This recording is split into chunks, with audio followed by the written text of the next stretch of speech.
Hi friends, this video shows how to change order of buttons on the navigation bar.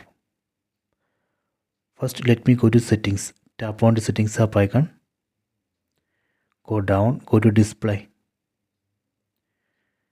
Go down, tap on navigation bar. Tap here. Here you can see right now I have selected buttons navigation. Here you can see button order. So right now I have selected this first order. So let me select this second order. See, now you can see order of buttons changed. So this way we can change order of buttons on the navigation bar. So we have two options. See, so you can try this. I hope you have enjoyed this video. Please subscribe this channel. Please like and share the video.